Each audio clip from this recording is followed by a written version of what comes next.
आज हम बात करते हैं एक ऐसी कहानी पे जो हम सबको सुननी चाहिए और अपने बच्चों को, अपने परिवार को और समाज में और लोगों को भी सुनानी चाहिए। दरअसल बात क्या थी, एक सेठ के घर पे उसका दामाद आ जाता है, यानी लड़की का बटेऊ। और जब दामाद आ जाता है तो वो शाम के टाइम पे आता है, 5-6 बजे के आसपास। वो आराम से रात में रुकता है, खाना पीना खा के सबसे बातचीत करता है और पूरा जो है एक ससुराल में जैसे आकर के उसका आदर सत्कार होता है, ऐसे ही उसका आदर सत्कार होता है। वो पूरा एंजॉय करता है। अगले दिन फिर रुकता है और तीसरे दिन जो है वो घर जाने की बात करता है। लेकिन तीसरे दिन जैसे ही वो सेठ के घर से उसका दामाद बाहर जाने की बात करने लग गया, अपने घर जाने की बात करने लग गया, तो जो है सेठ का बड़ा बेटा आ गया, जो उसका साला था। वो बोलता है कि जीजा जी आप आज जो है मेरे से मिलेंगे नहीं, बात नहीं करेंगे तो ऐसे ठीक कैसे रहेगा, और आप चले जाएंगे तो ये ठीक नहीं है। मैं तो आज ही आया हूँ, आपसे बात करनी है और बैठेंगे बात करेंगे, आप आज ना जाएं। सेठ का जो दामाद था वो कहने लगे ठीक है, कोई बात नहीं, कल निकल जाएंगे। वो रुक गया। अगले दिन जैसे ही वो जाने के लिए बोलता है तो पास में से उसकी एक साड़ी लगती थी नाते में, जो उसके ससुर के दूसरे भाई की लड़की थी। तो वो आके बोलती है जीजा जी आपसे मैं तो बात ही नहीं कर पाई और आप, मुझे तो पता ही नहीं चला कि कब आ गए, आप आज नहीं जा सकते, आपको रुकना पड़ेगा। अब होता क्या है, वो फिर रुक जाता है। नेक्स्ट डे वो जब जाने के लिए तैयारी कर ही रहा था तो उसमें और उसकी जो है सगी साड़ी आ जाती है छोटी अपने ससुराल से, और वो बोलती है कि जीजा जी आप ऐसे कैसे चले जाएंगे, मैं तो आज ही आई हूँ, मैंने आपसे बहुत सारी बातें करनी है और आप नहीं जाएंगे। अब वो फिर रुक जाता है। अब यही सारी चीज़ें जो है सेठ जी देख रहे थे। और सेठ जो होते हैं, सेठ लोग बहुत समझदार होते हैं और बात को बड़े सलीके से और तरीके से कहना और समझना और समझाना जानते हैं।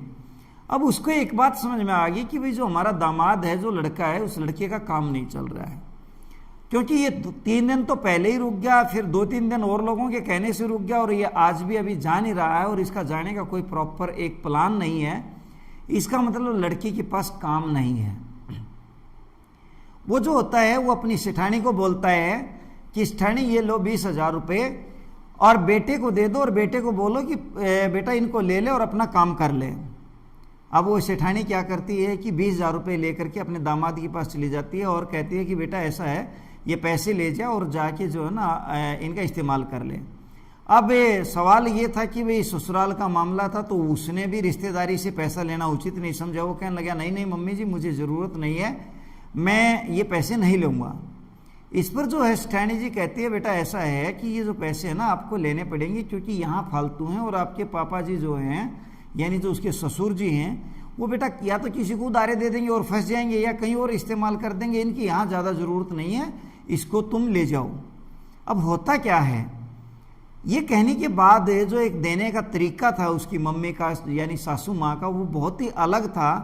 वो अपने दामाद को दे देती है और दामाद वो पैसे लेकर के चला जाता है।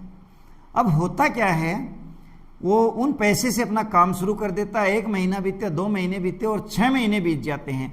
अब 6 महीने में होता क्या है कि उसके पास वो 20,000 रुपया सरप्लस हो गया और उसको पता भी था कि ये पैसा मुझे देना है और अब उसका काम भी बहुत शानदार चल रहा था।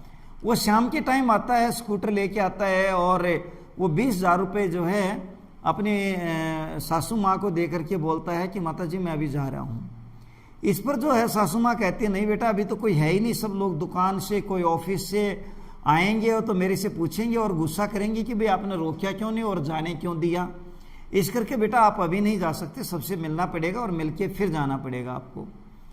अब होता क्या है, वो लड़का बोलता है कि नहीं मम्मी जी मैं ऐसे नहीं रुक सकता और अगर मैं रुक गया तो मेरा इतने रुपए का नुकसान हो जाएगा, मैं आज नहीं रुक सकता क्योंकि मैं कुछ ज़रूरी काम छोड़ के आया हूँ। यही बात जो है वो सेठ जी भी सुन रहे थे, घर बैठे बैठे अंदर पीछे बैठे थे कमरे में। वो सेठानी को बुलाते हैं और कहते हैं सेठानी जी बच्चे को तो खैर जाने ही दो, चाय पानी पिला दिया है, आदर सत्कार हो गया है, और जो मेन चीज़ है वो ये है कि आज हमारे बच्चे का काम चल रहा है, यानी आज हमारा जो दामाद है वो सही रास्ते पे है। सेठ जी ने बताया कि उस दिन इसको कोई भी बोल रहा था हल्के से भी तो ये रुक रहा था, और आज जोर देने के बाद भी ये नहीं रुक रहा है। इसका मतलब इसका काम चल चुका है और इसको लगन हो चुकी है, और इसका जो काम है आज के दिन वो सही रास्ते पे है। और वो ये कह के उसको भेज देता, वो चला जाता है। साथियों, ये जो कहानी है ये शिक्षा देती है, यदि आपके परिवार का सदस्य या आपके लिए जो इम्पोर्टेंट व्यक्ति है या घर का एक कोई रिश्तेदार जानकार अगर छोटी छोटी चीज़ों का बहाना लेकर के आपके पास समय व्यर्थ खराब कर रहा है, या किन्हीं और कामों में छोटा छोटा बहाना करके, जैसे कई बार हम कहते हैं पिताजी को दिखा के लेके आएंगे, माताजी को दिखा के लेके आएंगे, मेरी बीवी बीमार हो गई है, मेरा बच्चा बीमार हो गया है, और वो फिर इधर उधर मतलब बातें करके सारा टाइम खराब कर देता है, या इधर उधर की छोटे छोटे बहानों के बलबूते पे वो काम छोड़ के बैठ जाता है, घर पे काम नहीं जाता, तो इसका मतलब उसका काम नहीं चल रहा है। इसका अर्थ ये कतई नहीं है कि घर में कोई बीमार हो तो उसको दिखाना नहीं चाहिए या उसको टाइम नहीं देना चाहिए, लेकिन उन सबके बावजूद अगर किसी व्यक्ति का काम प्रॉपर चल रहा होगा तो वो सारी जिम्मेदारी पूरी करके भी जरूर काम पे जाएगा और काम को बेहतर करेगा।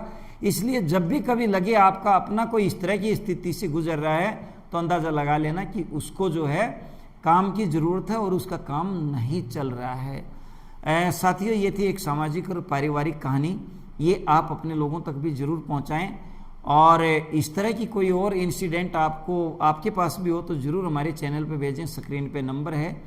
जय हिंद, जय भारत।